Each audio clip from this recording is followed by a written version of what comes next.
Welcome into the third episode of Closing the Door. Matt Levine with David Hadar, joined by Joanne Bethea. And just a little bit, we'll toss it down to her to be with head coach Jeff Trundy. But tonight, David, struggling performance for Falmouth, losing 13-8. Just too much offense, it really seemed like, for Bourne. But the offensive side on Falmouth, I mean, the only bright spot really seemed like Michael Curiali again tonight. Yeah, normally you score 8 runs, you're pleased with that. But on the other side, Bourne scoring 13 runs, that's just too much to overcome. And with how often that Bourne ended up scoring, they scored almost every inning tonight.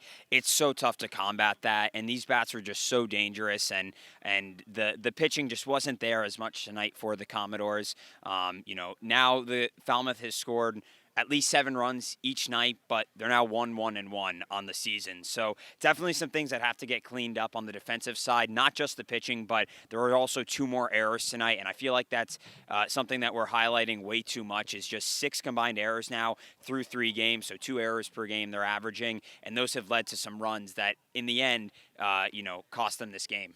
And the pitching for the other side. Bourne, their starter tonight, Andrew Taylor, was absolutely sensational. Had a no-hitter a little bit deep into his start, but just talk about his start tonight. He was really good. Yeah, he had a no-hitter through the first 3 innings of his start, and he had 8 total strikeouts in his 4 innings of work. He struck out 2 guys each of the innings that he pitched tonight, and he really just set the pace for this Bourne team tonight.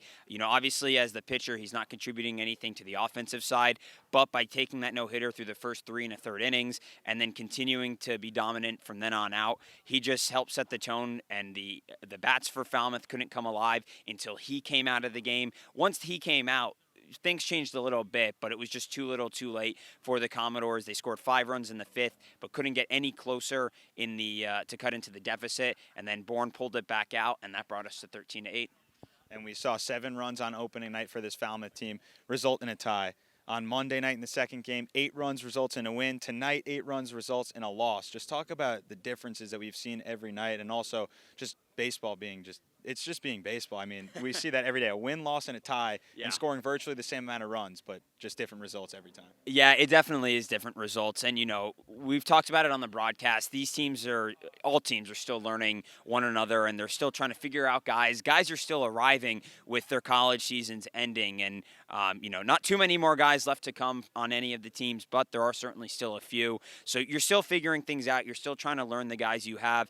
Falmouth has only been together for about a week now. They've only played 3 games, so still a lot to figure out on both sides of the ball. And as we progress through this season, no doubt that those things will start to come into place. But it's still early. I think Falmouth should be proud of the fact that it only has 1 loss up to this point. It's had some really strong showings on the offensive side. The pitching just has to get cleaned up as we go forward into the season. So now we'll send it down to the third member of our crew, Joanne Bethea, who's standing alongside manager Jeff Trundy. Thanks, guys. I'm here with Jeff Trundy. After this game, y'all were in that huddle, what seems like a pretty significant amount of time. What did you tell your guys after this game? Well, I just think it's reminding them of the importance of the opportunity. We're going to have games like this. We're going to have games where we go out and we don't perform as well as what we hope. But, you don't want to lose sight of the fact of the importance of, competing each and every pitch and continually trying to get better, and being a great teammate and doing all the things we talk about.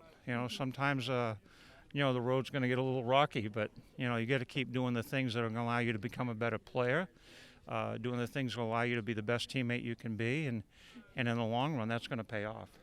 Going off of that positive attitude, what would you say are some good things that came out of this game? Well, some guys I thought a couple guys had really good games. I thought Braden Taylor continually, had good at bats. Luke Boyer had some good at bats tonight. Michael, I thought was fighting each and every at bat. He had a big hit for us that got us back in the baseball game. There was a lot of guys that did some individual good things. Jace had a great night. And I think those guys, a lot of those guys are getting early work in, and it's starting to pay off a little bit already.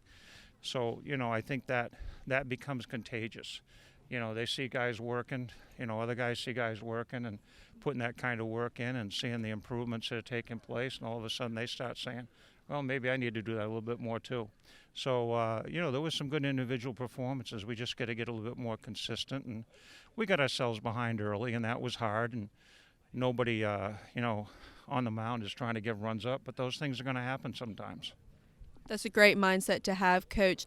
Defensively, you've been struggling a little bit. What do you think needs to change going forward? Well, I think, again, when you struggle with something, these guys are all good players. They wouldn't be here if they weren't good players.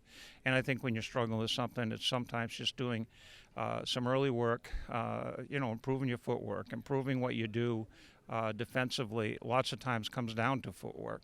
It leads to so many problems if you don't have good footwork. But it's little things here or there. Sometimes it's just, like I said, it's a loss of focus. One of those games like this, you get behind a little bit and it's easy to lose your focus, and you just can't let that happen. If these guys are going to go on and play at the next level, which they're all going to probably have a chance to do, the guys that are going to continue to rise are the guys that can continue to compete and, not take a pitch off. And, that's lessons that are going to be learned this summer. And the guys that get that lesson, ingrained the quickest are the guys that are going to have great summers. How do you get that focus back? Well, I just think it's a constant mental reminder to yourself. You have to be able to stay in that mindset where you're ready to win the next pitch.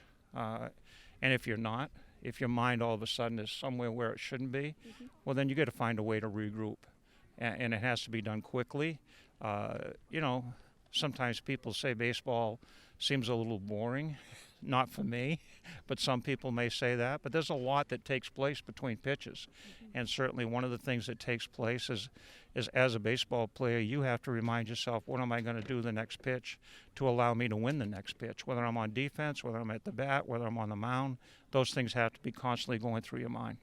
Well, if anybody can get them to regroup, it's you. Well, that's very kind. You're welcome. I'm Joanne Bethea, closing the door here for myself, Matt, and David. Have a good night.